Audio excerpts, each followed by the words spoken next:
Our topic today is the Ductus Epididymis. For better understanding, we have to see the sagittal view of this testes, and on its very superior and posterolateral aspect, you see a crescent shape or comma shaped structure called as Ductus Epididymis.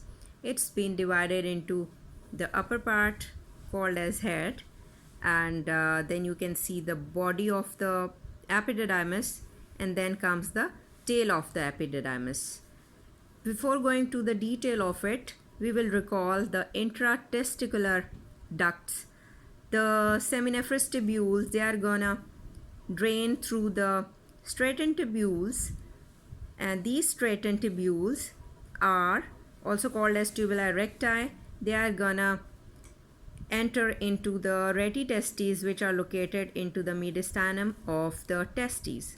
They are being drained by another small ductules called as efferent ductule, which I mentioned that these efferent ductule are gonna be opened into the ductus epididymis, which is the topic of today's discussion. Now you can see it is a highly coiled tortuous tubular duct which is packed in this area, and almost 6-7 meters long. And when we see its cut section, so I have to show you another picture diagram histologically to focus on the various section you can see of the ductus epididymis. Why you are looking into so many cut sections? Imagine if you have got a water tube pipe in the lawn, which is folded, crumpled, placed over there, showing so many convolution over it. Similar is the case of this tubular structure, that you see so many cut sections. Now you can see a very even lumen.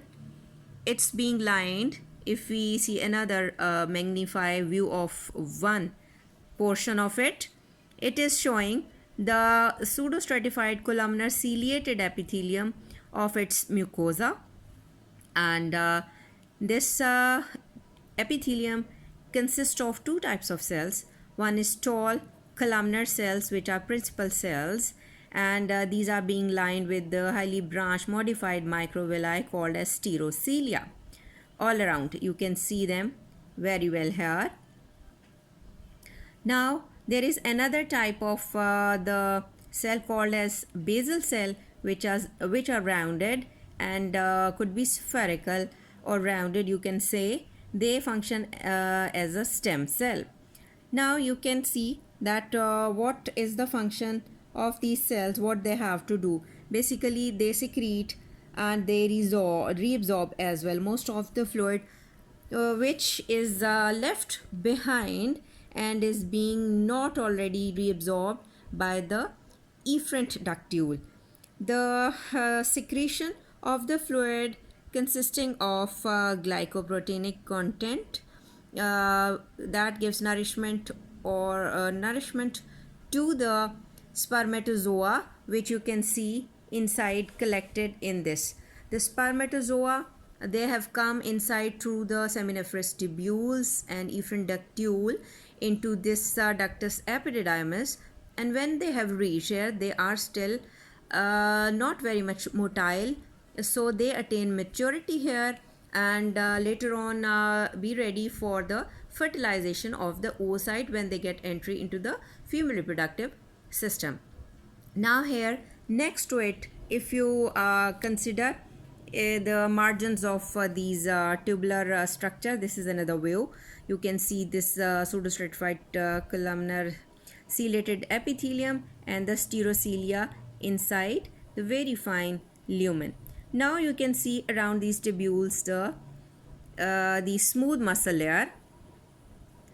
This smooth muscle layer becomes more well developed when you reach the tail of the epididymis as a inner circular rearranged layer consisting of smooth muscles, and that gives the contractility around these tubules. Next to it you can observe the connective tissue consisting of the cells and the fibers, regular content of the connective tissue all around.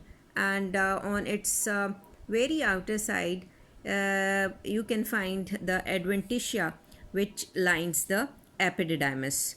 So that was the detailed structure we have discussed. We have seen the epithelium consisting of two types of cells, the principal cell, which are tall columnar, and the basal cell. These are functioning as a stem cell.